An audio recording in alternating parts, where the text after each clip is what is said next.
Good evening. This is Alberta Bristol with the Al Wooten Jr. Center. And so we'll do a little of our housekeeping right now to give everyone a little bit of information about us. This is our parent power group. And tonight's session is Understanding Youth and Social Media with Kandee Lewis, Executive Director of the Positive Results Center. And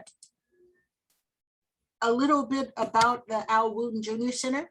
The Al Wooten Jr. Center is a nonprofit organized and founded by Myrtle Faye Rump in 1990 in honor of her son killed in a drive-by shooting.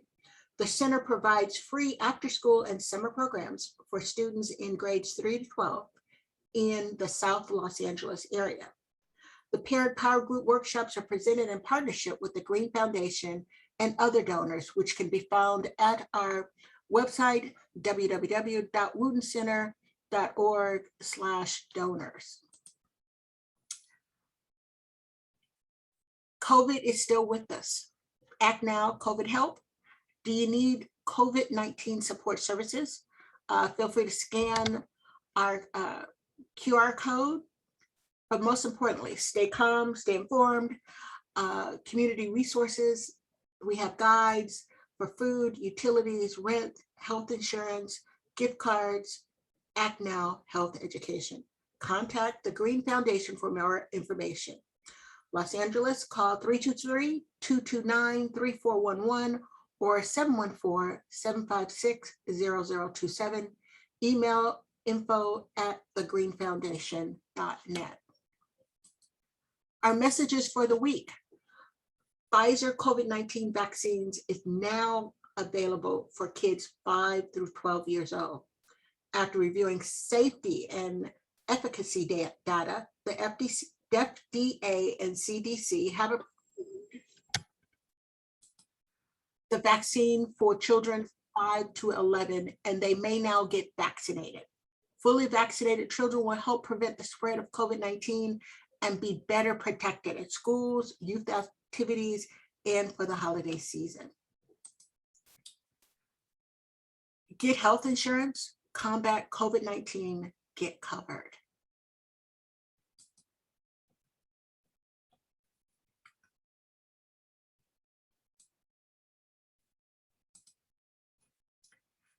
So as folks come in, I'm just reminding everyone to sign in the chat and put your name and your zip code.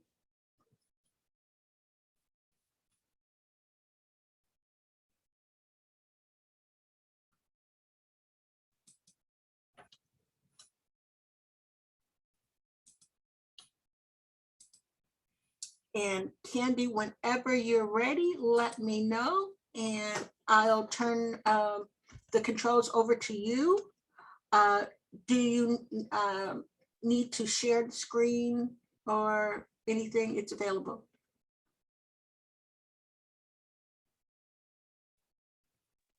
Yes, I would definitely love to share the screen. But first, I want to say hello, everyone. I am Kandee Lewis, and I'm the CEO of Positive Results Center. And I am just putting in my name and my zip code as well. Positive Results Center is a nonprofit. We address trauma from a cultural and age perspective. We specialize in teen dating, domestic and interpersonal violence, sexual assault and bullying, and we live, work, and worship in our community. And so, yeah, today we're going to talk about social media and our children. And so before I get started, I see that we have 6 people on the line. 1, 2, 3, 4, 5, 6 people on the line, including you in the Wooten Center and myself. That makes a total of 8. I like for everyone to please either unmute themselves. Let me see who you are. Yeah, that's what I do with the youth. I want to see what you look like just for a second. And thank you very much, Ms. Hamilton. What I'd also like for you to do is to tell me how old your children are, so we could talk specifically about them as well. So we'll start with you, Miss Hamilton, and I appreciate you being the first to let me see yourself.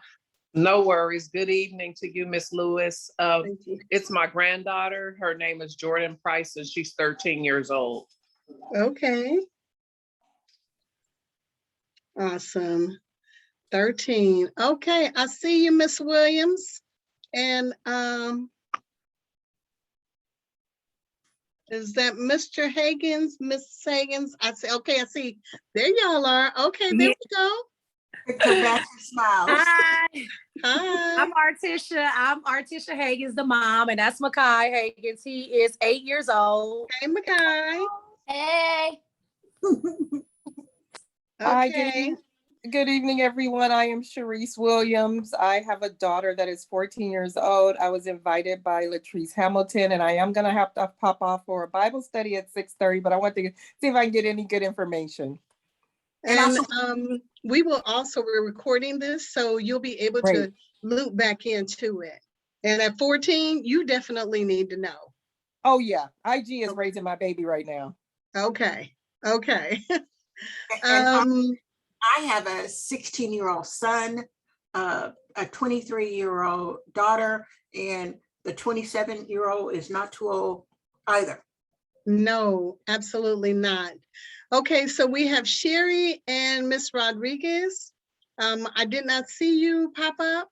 And if you can't pop up, that's okay. If you could either unmute yourselves or if you could write in the comments how old your children are.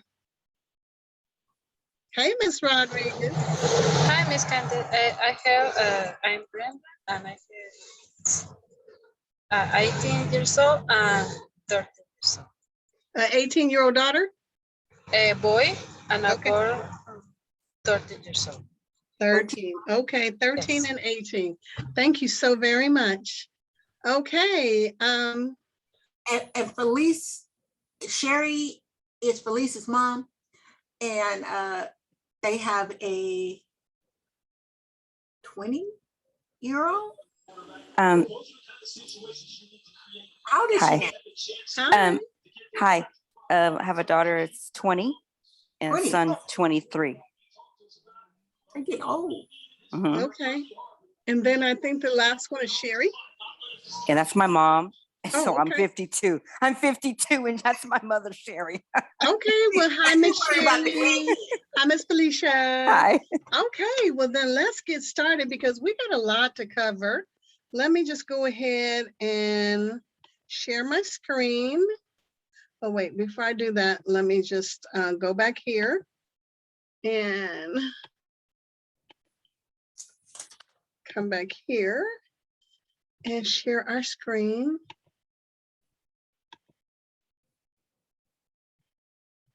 And then we'll put it on the slideshow. I just learned how to do that. I felt so proud of myself. It took me a minute. Okay, all right. So this is me. This is Positive Results Center. And so I have a question. How old is the internet? Anybody have an idea? 30 years. Ah, not quite. It's 50 More years than old. that? It's the internet's 50 years old. What's now the second question is, how old is the World Wide Web? That's new. I want to say 10 years. 10 years. So I heard somebody else was going to say something. I changed my mind. Okay, so you'll be surprised to know that it's 32 years old. 32. Oh my goodness. Yes. And now what's the average age do we give a child their first cell phone or tablet? 2. 9. It's getting younger. 3 years old. Yeah. Oh, wow. That's ridiculous. It is true. It is ridiculous. So you all should know that Instagram, YouTube, and Snapchat are the most popular online platforms among teens. But they're and that really is oh, thank you, Ms. Rodriguez. Okay, so 95, as you see, 95% of teens have access to a smartphone, and 45% say they're online almost constantly. So that's scary. It's especially scary because if our kids are online all the time, when are they doing anything else? And so this is showing you that YouTube, that everyone goes to YouTube. And the funny thing is, my husband wasn't on the internet until a couple of years ago. And oh my God, he is a YouTube king. And he has found everything on YouTube. Well, just like an adult can find anything on YouTube, so can our babies. And the World Wide Web is not necessarily a cute place for kids. But as we look at this, you can see that YouTube, Instagram, Snapchat, then Facebook, then Twitter, and all of these others are the ones where, you know, they say that they use, and they're on the most often, as you can see, YouTube and Snapchat. Okay, so these are the reasons why we would give a child a cell phone to keep, just for them to have, and that's to keep in touch, to talk to their friends, to stay safe, to develop essential skills, to keep them occupied, to create memories, to download educational apps, and to improve their organizational skills. However, when you give a child a cell phone, most of us don't realize that we could give a child a cell phone without also giving them access to the internet. So when we get a cell phone from these cell phone companies and they're like, hey, buy one, get one free,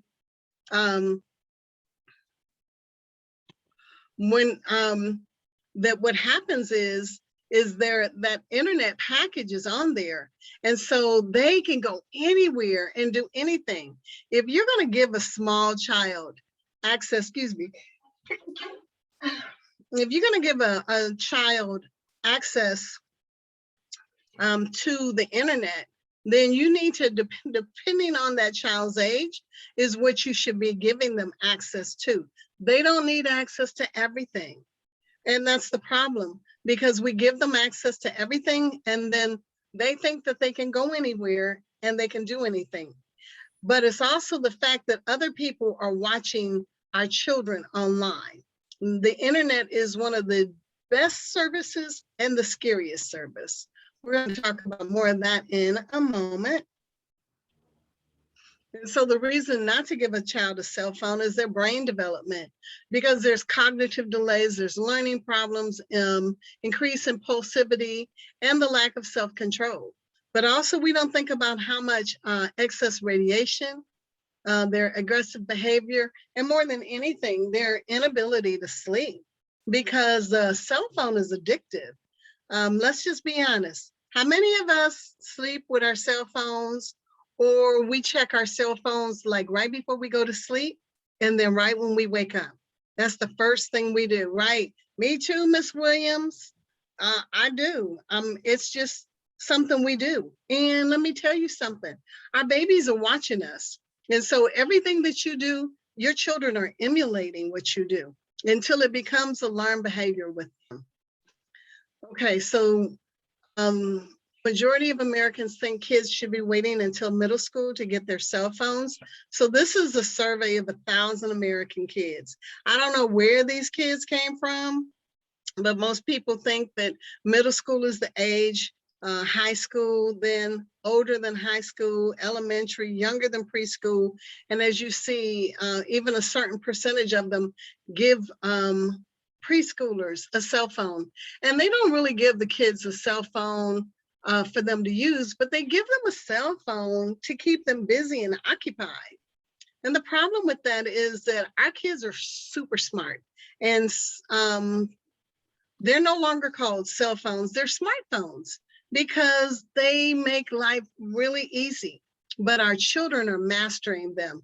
I don't know about you, but does anybody call your children or your grandchildren to have them do something for you on your computer? Yes, yes, and yes, or on your cell phone, because our kids' brains are so smart and they're so developed that they're able to effectively, like, really get in and navigate around that. Yep, these pandemic babies are on a whole new level. I have a friend, her daughter is 2 years old, excuse me, her granddaughter is 2 years old. And for some reason they gave the baby a cell phone. And she wakes up every morning and asks them where her cell phone is. And when she comes home, she goes to school half day. And when she comes home, she wants to know where her cell phone is and is it charged? Like, wait, what? So yeah, that's an issue. Okay, and the study of cell phones in children found that children 3 to 5 years should use it in measured time sequences and only an hour a day. I don't know anyone that uses the cell phone an hour a day. These are ridiculous numbers, but these are the numbers that they came up with, especially for our children. Oh, you use it once an hour? Really? Okay, and then we have those that are 6 to 18. They say that we should be using technology no more than 2 hours a day. Well, we know that that's not the case because they're using technology in school. We're watching, like me, I don't have a TV in my house. And so I watch everything on my laptop. And that is a lot of radiation coming at me, but I'm good with it. But I'm also a grown woman. I'm also 63 years old. I'm not 3 years old. Or even 18. Okay, so let's get into this. Okay, so, oops, I'm sorry. I'm trying to get this to go away so I can see it. I'm sorry, I can't read number 1 because there's this big thing up there. Oh, I can. Somebody tell me that. Lack of social skills. We Okay. also read social cues like facial expressions or body language, reading something over a screen. That is very true. Our children back in the day, and everybody says back in the day, kids used to go out and play. And the reason most kids didn't go out and play, like in the 80s and 90s, is because it wasn't safe. Let's be honest. Gun war, gang war, it was crazy, especially all over the world and here in South Central Los Angeles. So we didn't let our children go out and play, but they played games, including video games. Video games was actually, to me, one of the precursors to the worst thing in the world, which is the internet, because even now, they say that video games is even worse than the internet because people are averaging 18 hours a day playing a video game. The problem is that our children have not learned how to effectively communicate because they spend their whole day with their head down looking at that cell phone. And so even when you have a conversation with them, they're like, huh, what? They don't know how to speak. They don't know how to talk to other people. They don't know how to engage with the other person right next to them.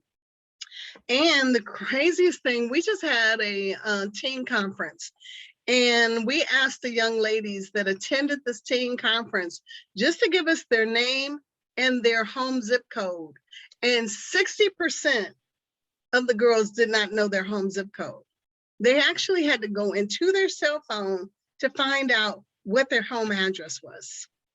And because we don't think about, like, what is it that we used to do, the things that we used to do. And so having our cell phones, giving kids cell phones, makes them not as smart as they possibly can be. And it's unrealistic. They see all of these slim, thin, fine people talking about they got the bag, they got the this, they got the that. First off, how many filters have they put on? I have this one picture, the picture that you all have when you first started is me, but I also have that with the filter. So it took, I don't have blemishes, but it just made it like smooth. It put makeup on me. I was like, how did you do that? They're like, that's a filter. So all of these kids are looking at these people with these filters thinking like, okay, I'm not small enough and my cheeks aren't full enough, and my hips are too wide, and my butt is too big, and my waist is too, when they don't realize that these aren't even real. But because they're seeing it all day, every day, the expectation is that this is real, this is normal, and I'm not this. So our kids are doing crazy things like they're dieting, they're not eating. They think that they need to engage in various kinds of activity so that they could be the next internet star. This one particular school called me in and asked if we would come in and talk to these, I think it was 15 African-American girls who had spent the last 18 months watching the Real Housewives episodes on the internet. And these girls thought it was actually really cute to go up and slap somebody or to get into a fight with their friends. And so who they used to be friends with, they're no longer friends with them now because they think this is how they need to behave. And so we have to really watch what we're allowing our children to watch on TV and on their cell phones. And there's different apps and programs, and that's going to be a second conversation. Today, we're just going to run through this. We also are talking to young people and to, like, we have a 23-year-old, a 27-year-old, another 23-year-old, they're dating. They're using their cell phones to catch people cheating, to cheat, to do all kinds of inappropriate behavior. And so the cell phone is really a very opportune way to disguise themselves. This is also happening with our babies, our 13, our 8-year-old, our 14-year-olds, because they're online and they're thinking they're talking to somebody who's their age. Oh, I'm talking to somebody who goes to Santa Monica High School. I don't know them, but they know my friends. Well, that's because we're constantly talking about our friends. We're friends with them. They could go to our friends page. They could also look at the different posts that we're putting on. And a lot of kids don't realize that there's only a certain bit of information you need to put on. You don't need to put everything on. You don't need to post pictures of your school or on the ride to school, because there are predators that are waiting and watching our children and seeing what they're doing. It is true. Oh no, that has happened to me. Yes, Miss Rodriguez, it's happened to you. It's happened to so many of us that the internet has made it very unsafe. It should be a very safe place. And then also for our kids, the biggest issue, especially for the 8, the 13, the 14, the 16, the 18, and even 23-year-olds, 20 and 23-year-olds, the bullying. People go on and they vent like, oh, I can't stand that you do this and you do that. And they will say the worst things. So the venting, the bullying, and just a long tirade of issues and concerns the kids are dealing with simply because people don't know how to have an effective conversation. They also are hiding behind the cell phone. So if I'm texting you on social media, I don't never have to see you. So I can say whatever I want because you're not going to be in my face. So we have to remind our children, first off, that what they see on internet is not true. And they're going to argue with you. Mom is true. Dad is true. Granny is true. Grandmother is true. And that is because it's their entire life. Think about it. You've got from 8 to 27. And the World Wide Web has been around since for the last 32 years. That means every single one of the young people that we're talking about, all they know is the internet. So as you're talking to your children and telling them, I know you need to just turn this off, it is difficult for them to turn it off. It's almost like asking them to cut off their arm because it is a part of them. It is a living, breathing part of them. It is what they think of all day and night. Their friends are on the internet. Their family is on the internet. We've told them this is a safe place to be on the internet. school has programs and classes on internet. Everything revolves around it. So when something sad or bad happens, especially when our children are being bullied, it's difficult to say, well, just put your cell phone down. Yeah, that's right. Miss Williams, she calls them the keyboard gangsters. Let me tell you something. These keyboard gangsters and a lot of kids, this is all they do. They are hiding behind the screen and looking to inflict harm and pain on other people because they are living in a harmful and painful environment. And oftentimes they have been bullied, or they feel like the only way that they won't be bullied is they bully somebody else. But it is causing havoc. It is the #1 problem with schools, internet, cell phones, this internet bullying. And there's no such thing as people who've not been bullied. Everybody is going to be bullied. You know, they get bullied by the number of friends they have. You only have 35 friends. You only have 50 friends. And everybody is trying to get the likes. Even the grown people, we're trying to get the likes. Like, yes, we just got. But again, this is something fake. Those aren't real friends, you know. Us versus them. It's always somebody that we're having problems with and issues with, because our cell phones are simply really, they become an extension of us. However, they're really not safe for our babies unless we make sure that our children, that you as the parents and the grandparents are moderating the amount of time that our children are on their cell phone.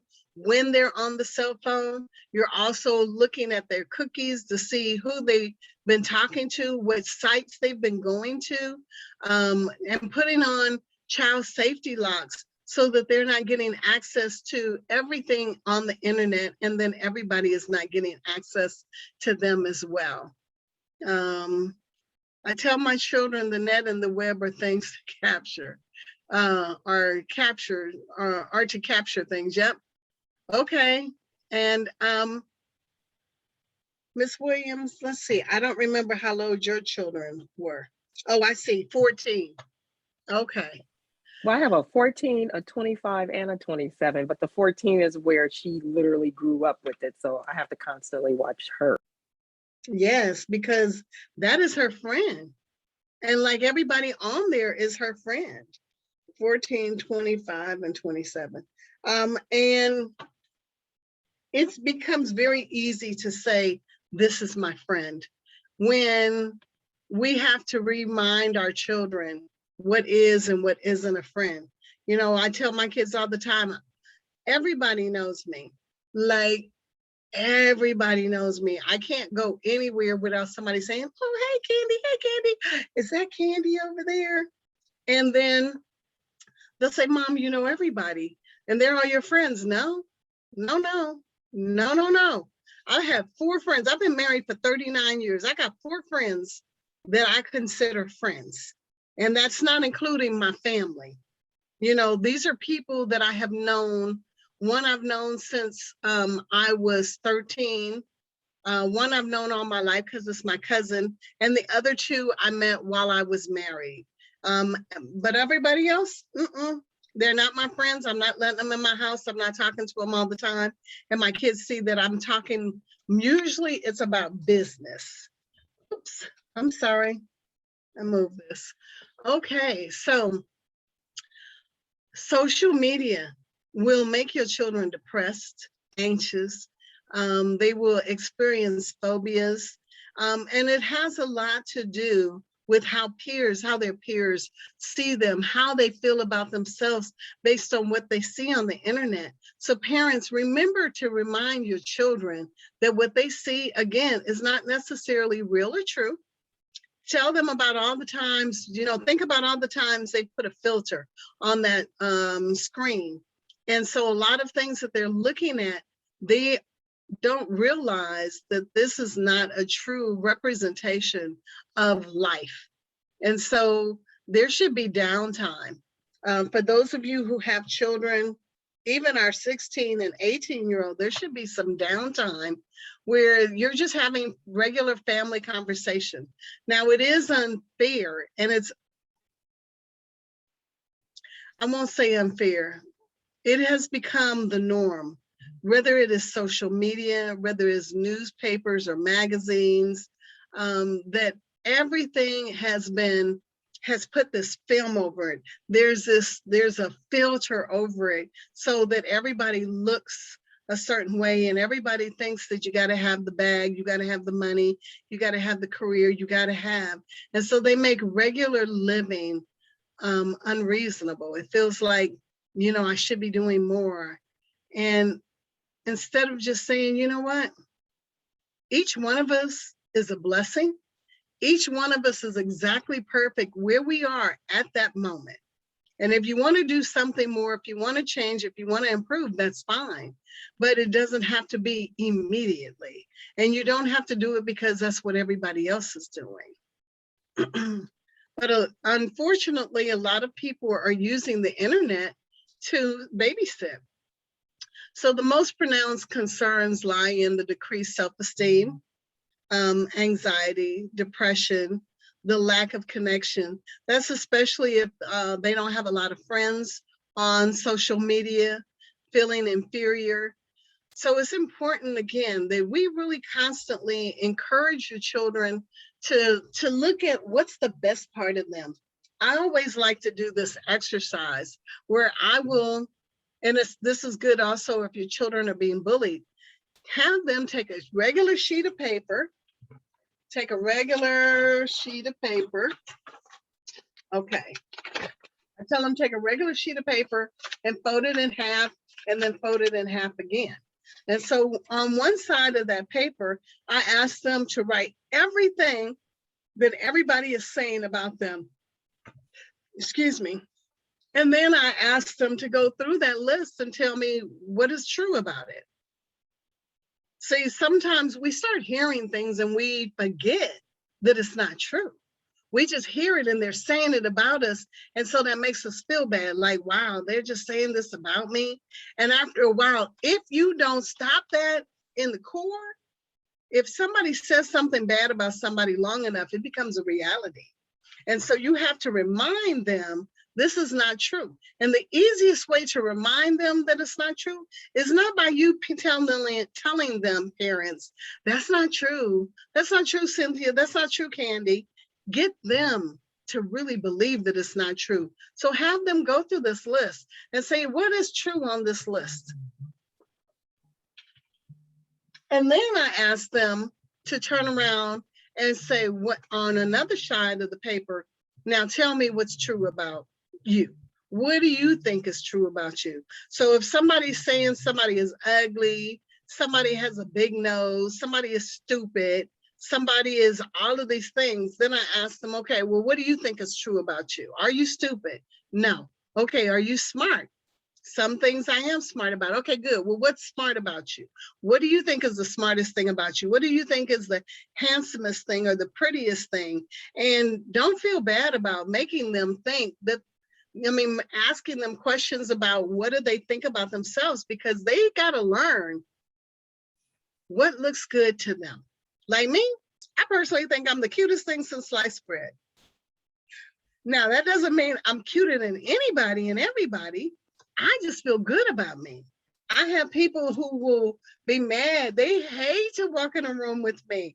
I've got people that are like 5'8", that are like 140 pounds. You would think they have all the confidence in the world.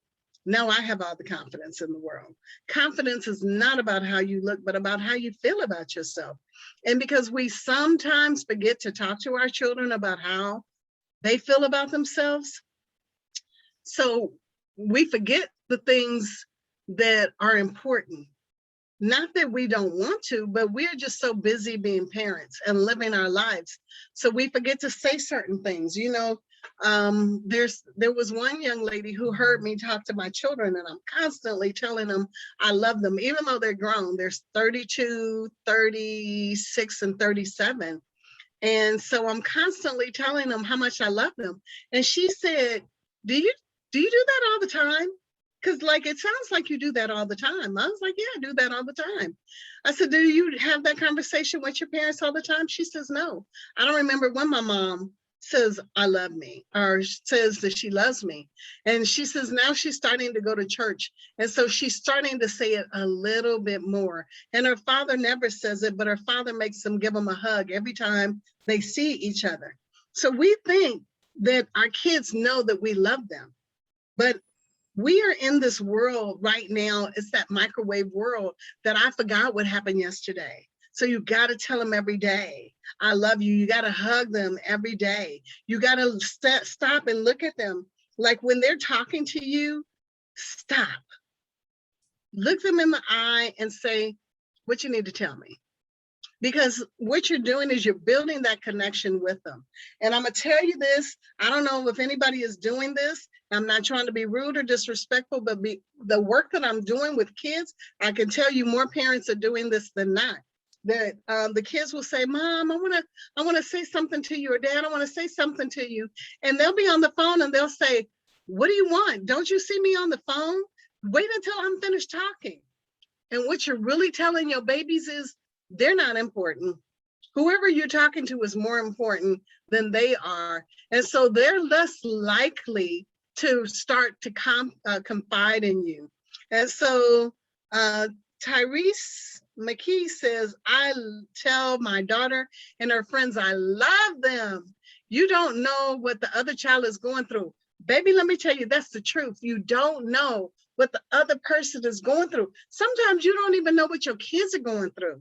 My oldest daughter was abused, bullied in the worst kind of ways, because let me tell you, y'all look at me. My kids told me that I was light skinned because they are every kind of chocolate you could think of. And they're beautiful. But people that look like me and look like them would abuse them emotionally, mentally, and physically. And so it's important that you constantly affirm and lift up your children and tell them you love them and stop what you're doing and pay attention to them, even if it's just for a minute. Even if you have to say, thank you, Miss Williams, I appreciate you. And yes, this will be recorded. Even if you say to your kids, look, I want to hear what you have to say. I'm busy right now. Can you give me 5 minutes? That's what you have to do. Okay, so now, Miss Williams left. This is the important part. So our kids, when we're young, you know, we got these nice tight bodies and everything is where it was supposed to be, where it started off at. Until you get a little older, you get a little bit fuller and thicker and things start moving around. But that's not so with kids. And so what happens with kids, they think the cute thing is to send a picture of themselves to somebody else. And because everything is ill and it's still in its place, and because people think it's okay if I send a picture, even if I'm in my bathing suit or my bikini or in nothing, to one of their little friends. They just don't understand that that's called sexting. And in the state of California, it's against the law. Oh, I'm sorry. In all states, it's against the law. Just depending on what state it's in, is it against the law at 16 or 18? And so I think even one is 21. So sexting is when somebody sends an obscene image or picture, because it could just be an image. And so let me give you some examples.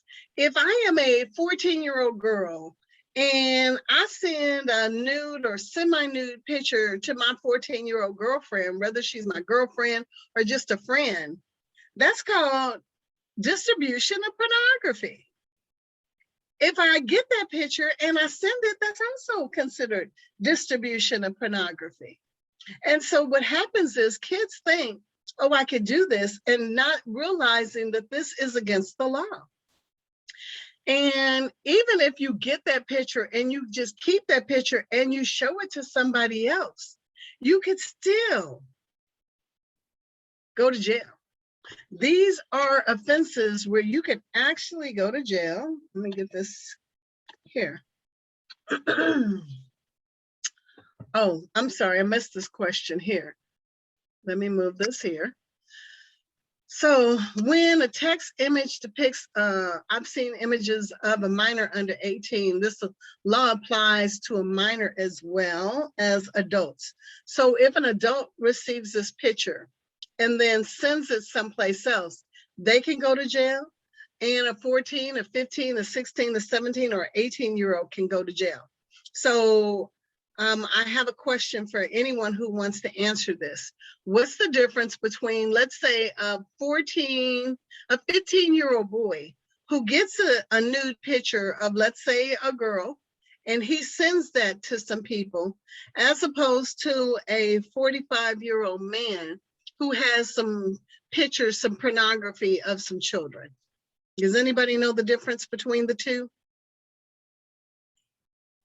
It doesn't appear to be. Same thing.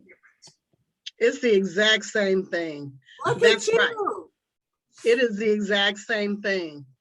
If an adult sends or receives sexually explicit images to or from a minor, that adult has clearly broken the law and they'll be charged with a felony sex crime. The tricky case is that they're frequently giving law enforcement officials headaches these days when one minor is caught creating and distributing or possessing a sexually explicit image. I'm sorry, this was in Tennessee.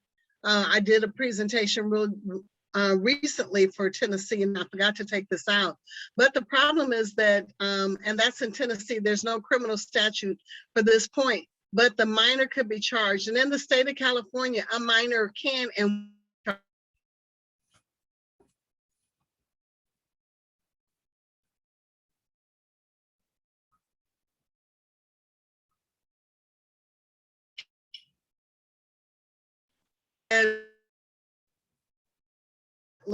there.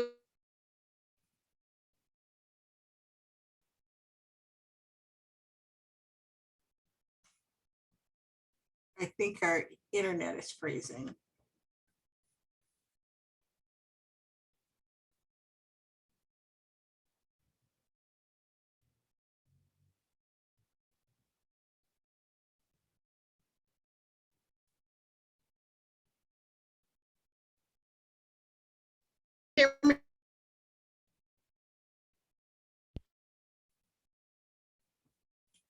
I think your internet's freezing.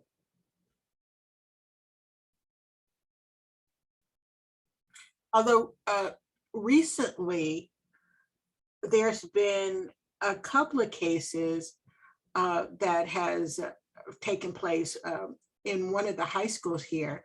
There was a terrible sexual assault that the video was passed along to so many folks. And right now there's an ongoing investigation that is snaring so many kids. And the issue is it's illegal, and you will get the tag of being like a sexual predator, which is something that follows folks. Kandee, you bet?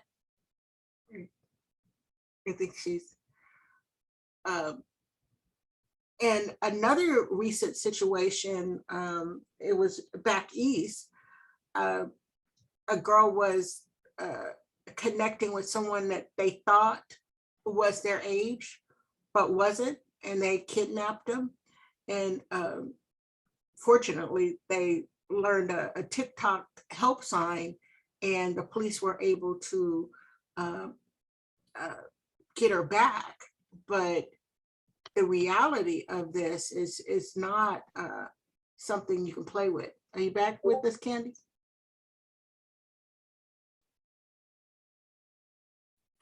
Her next slide she has is cyber stalking.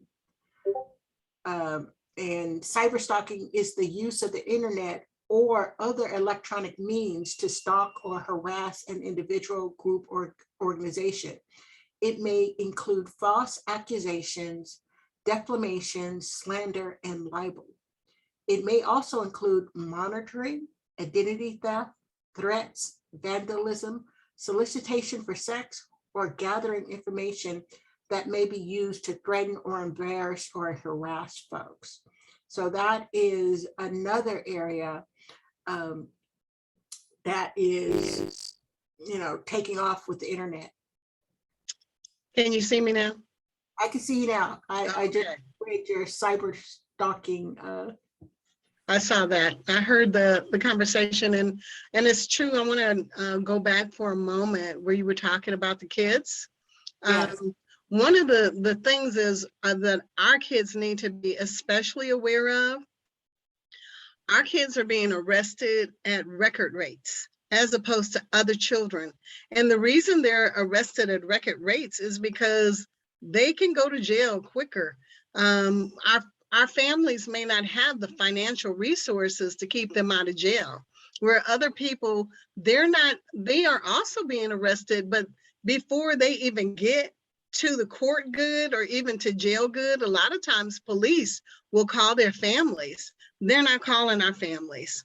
We're just having to go to jail or go to court. And so it's important that we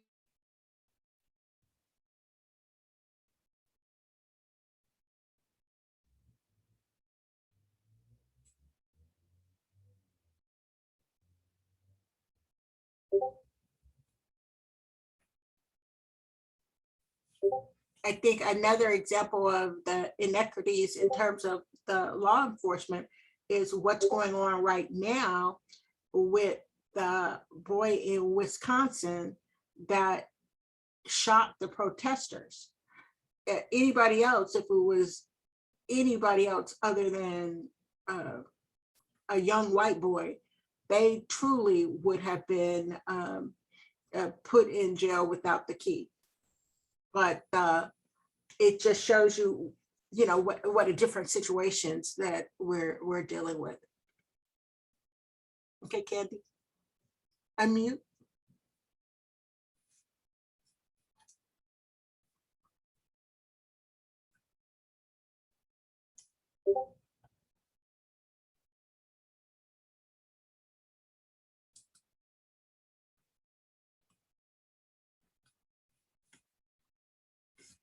I said the internet is our friend, and then it isn't. And especially when it is unstable, and you never know when it'll be your area that's unstable. Kandee, can you hear us?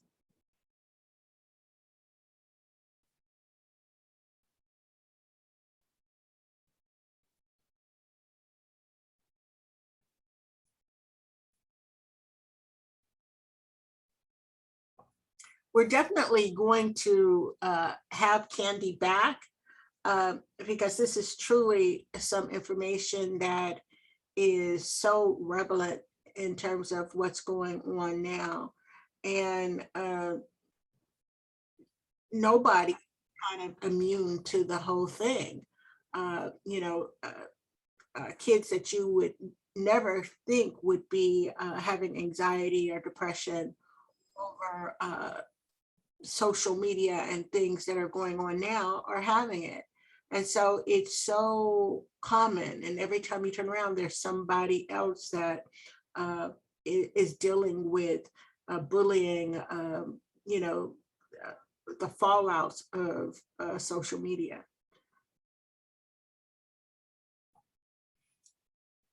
Something that I wasn't aware of was the different just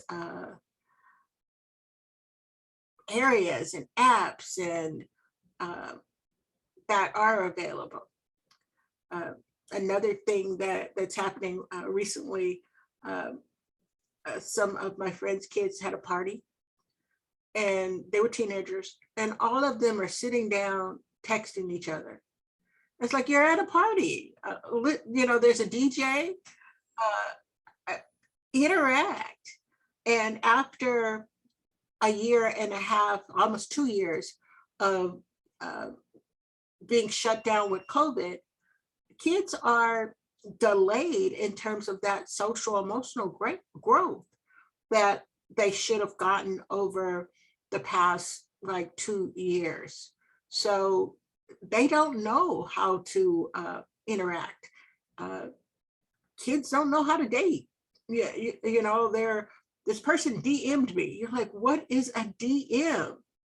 And that's when someone sends them a message. So instead of, can we, you know, get together and have some coffee at Starbucks or a soda at Starbucks, they're sending instant messages and want to go from, you know, first base to the home plate.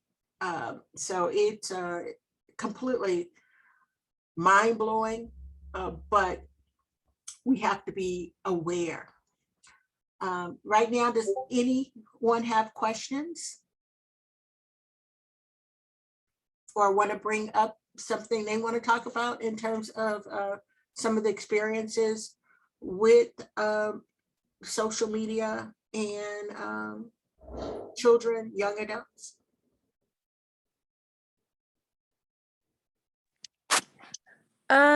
This is Artisha, Makai's mom. He's 8 years old, so I think he got a lot tonight. It was a lot of true facts, a lot of information. He understands, but I'm going to tap out. I just want to say good night. Thank you for the information, and I'll see you guys later.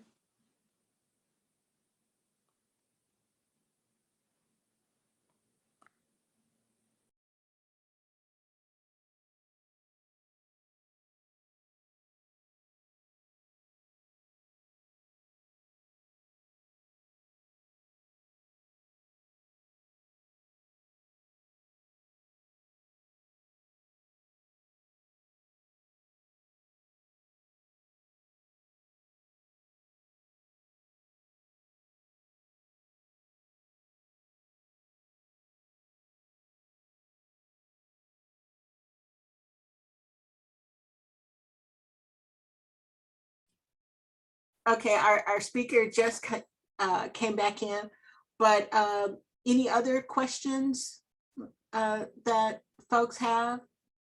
And my apologies, everyone. No problem. You know, with us, the internet net will be cutting up, but with them, they have no problem connected. No, Connected.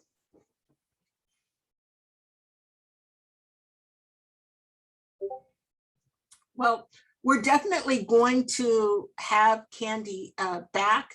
And so hopefully we can get something scheduled in December, because there is so much more to know about this subject. It's for a lot of us, it's new.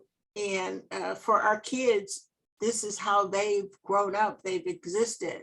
So we have to be more cognitive of what's going on. Kandee, can you hear me? But once again, we want to thank Kandee, and also we want to thank our the Green Foundation for all the things that they do. And once again, if anyone has a need for COVID related resources, definitely let us know and get connected with the Green Foundation. COVID isn't over. You know, folks, the needs are still there.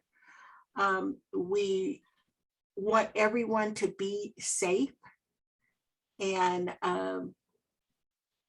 we thank you for participation. And Kandee, you want to say something before we wrap it up? yes, I just put my contact information in. Thank you so much, everyone, for your time. My apologies. You can reach me at kandeele@prc123.org, or you can contact us at our website, which is prc123.org, or anyone at the Wooten Center also has my contact information. I'm happy to come back, and I'll make sure that I'm somewhere in an area where I know I could get some internet. This doesn't normally happen, so I'm gonna say the devil is a liar. Yeah, and you never know, because there are times where we get really strong internet And then there's some times where it's spotty. So it is so problematic, but we truly appreciate you being here, and you've given us so much to think about. My family, we have a lot of young adults, so kind of keeping an eye out for them, and we thank you for reminding us, because our dad, who passed in 2019, every time he saw us, he says, "You don't know how much I love you." And we go, "Yes, we do. Yes, you do. You tell us every time you see us." Yes, it's important. Our babies are fed so much negativity that it is important for us just to remember to say the words. Sometimes we think, oh, they know that I love them. I'm showing them and then I'm exhibiting them love. But to hear the words, that's a game changer. To hug your babies, especially now, since they can't get hugs from other places. And I used to go to schools and do hug therapy, where I would tell the kids at the end of the program, like, look, I don't know about you, but today I need a hug. So I'm gonna stand at the back of the room, and if anybody needs a hug, come on and get it. And that way I'm not forcing myself on them. If they want a hug, and 9 times out of 10, 90% of those kids would come give me hugs. And I'm gonna say about 30% of them will say, I don't know when I last got a hug. So Yeah. even if you're not the hugging kind, my mom is not really the hugging kind. We hug with kind of wrap like this a little ways, and she likes to lean her head in and touch mine. Whatever it is, it's the connection. It's the connection. So get a connection with your kids and let them know that although you may not be their friend, you are a trusted person, that you love them, and that they are the most important person to you in the world. So be blessed, and I will talk to you all soon. Thank you. You're welcome. And everyone, if you can definitely check our website. We have parent power groups every Monday for the rest of the month. So looking forward to seeing you there. Thank you.